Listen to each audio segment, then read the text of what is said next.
यावर्षी पाऊस लांबलेला आहे. पावसाचं वाट बघायला लागणार आहे. जे शिल्लक पाणी आहे ते जपून वापरावं लागणार आहे.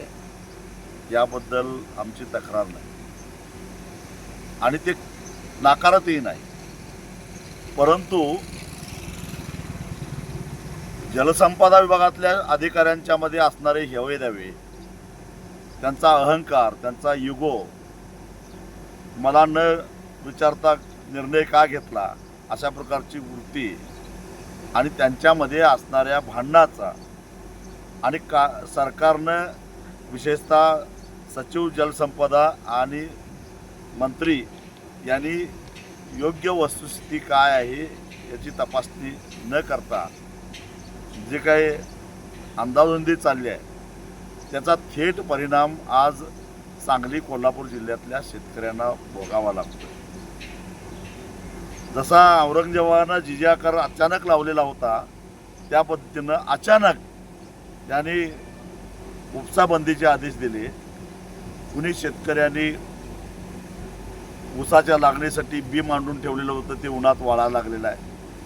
काही शेतकऱ्यांनी पाऊस पडून गेला त्याच्यानंतर थोडी उघडीप आली, रासायनिक खताचा डोस दिलेला होता, त्याला जर पाणी दिलं नाही तर ते खत वाया जाणार आहे. भाजीपाला सुकून चाललेला आहे आणि अशा परिस्थितीमध्ये शेतकऱ्यांना अक्षरशः वाऱ्यावर सोडून त्यांना काही माहिती न देता अचानक फतवा निघाला की उद्यापासून उपसाबंदी जाहीर करण्यात आली आहे. खरोखरच याची गरज आहे का? माझ्याकडं त्यांच्याच डिपार्टमेंटचं पत्र आहे. चंद्रशेखर पाटोळे, अधीक्षक अभियंता, कोल्हापूर पाटबंधारे मंडळ.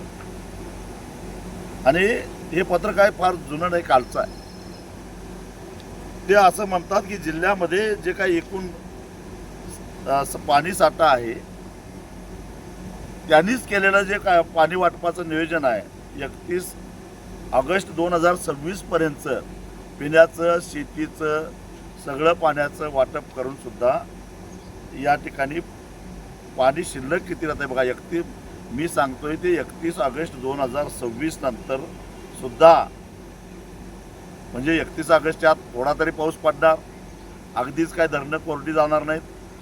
पण तरीसुद्धा समजा 0% पाऊस पडला तरीसुद्धा 31 ऑगस्टला वारणा धरणामध्ये म्हणजे चांदोलीमध्ये 3.82 TMC पाणी शिल्लक राहणार आहे. राधानगरीमध्ये 1.332 TMC पाणी शिल्लक राहणार आहे. तुळशीमध्ये 1.22 TMC पाणी शिल्लक राहणार आहे.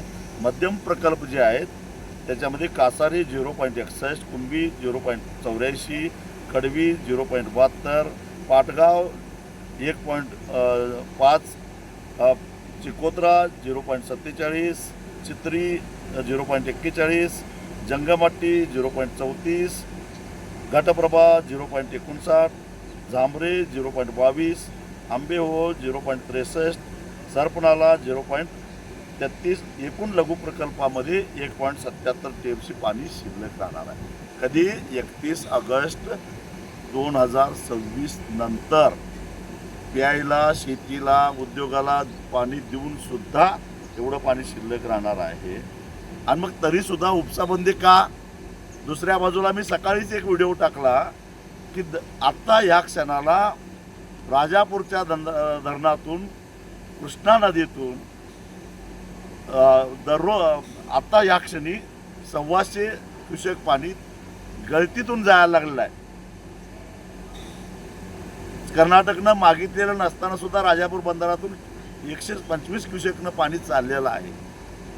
आणि इकडं शेतकरी मात्र कालपासून जलसंपदा विभागाच्या कार्यालयासमोर आम्हाला पाणी द्या, आमच्या जनावरांना पाणी द्या. जनावरांनी या जिल्ह्यामध्ये आणि सांगली जिल्ह्यामध्ये सुद्धा दुधाचं मोठं प्रमाणात उत्पादन होतं. जनावरांना प्यायला पाणी नाही. तुम्ही अचानक उपसाबंदी केला आहे. ठीक आहे, दिवसातून 4 तास द्या, 5 तास द्या, पण तेवढ्या काळामध्ये आम्ही जनावरांच्यासाठी पाणी घेतो. जेवढं आवश्यक आहे तेवढी पाणी पाजतो. एवढी समजूतदारपणाची भूमिका घेऊन सुद्धा शेतकऱ्यांनी घेऊन सुद्धा जर का हे प्रशासन हलणार नसेल तर मग आता टोकाची भूमिका घ्यायला पाहिजे. या पाटोळ्यांच्या अहवालामध्ये त्यांनी असं म्हटलं की वरील धरणातील पाणीसाठा पाहता 31 ऑगस्ट 2026 पर्यंत पिण्यासाठी पाणी राखीव ठेवता काही धरणामध्ये जिथे पाणीसाठा पुरेशा प्रमाणात आहे त्या ठिकाणी मर्यादित स्वरूपात काही कालावधीकरता जनावरांसाठी शेतकऱ्यासाठी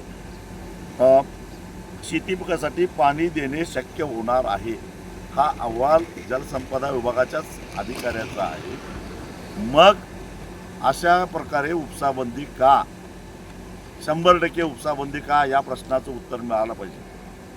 कुणाला बदली करून घ्यायची आहे, कुणाला योग्य ठिकाणी त्याला पोस्टिंग मिळालं नाही, म्हणून जर का अशा पद्धतीनं तुम्ही सांगली कोल्हापूरच्या शेतकऱ्यांना वेठीस धरणार असाल तर आता मी सरकारला एकच इशारा देतो. आज सायंकाळपर्यंत ही उपसाबंदी जर का मागं नाही घेतली तर उद्या सकाळी 11 वाजता सांगली कोल्हापूर जिल्ह्यातल्या कृष्णा आणि त्याच्या उपनद्याच्या काठावर असणारे जे शेतकरी जे लिफ्ट योजनेच्या माध्यमातून पाणी शेताला घेऊन जातात त्या सगळ्या शेतकऱ्यांनी उद्या सकाळी 11 वाजता म्हणजे 19 जूनला सकाळी 11 वाजता जिल्हाधिकारी कार्यालयासमोर जमायचं आणि जिल्हाधिकाऱ्यांना जाब विचारायचा आहे की हे काय चाललेलं आहे, ही कसली बेदेली चालू आहे, याचा जाब विचारण्यासाठी 11 वाजता सगळ्यांनी यायचा. मी येणार आहे. आणि एवढंच नव्हे तर मी शासनाला इशारा देतो, अशा पद्धतीनं माझ्या शेतकऱ्याला तुम्ही जर वेठीस धरणार असाल तर उद्या संध्याकाळी उद्या संध्याकाळी आणि परवा दिवशी असणाऱ्या तुमच्या देशाच्या गृहमंत्र्याचा दौरा सहजासहजी आम्ही होऊन देणार नाही, हे लक्षात ठेवा. निर्णय घ्यायचा आता तुमच्या हातात आहे.